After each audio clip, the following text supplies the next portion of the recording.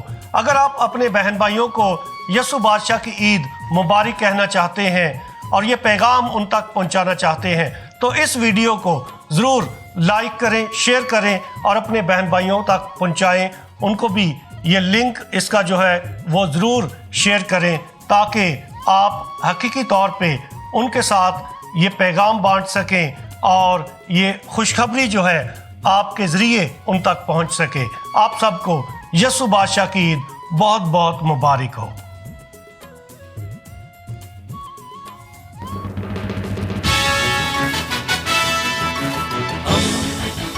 دوستی کا پیغمبر ریڈیو ویریتاس ایشیا۔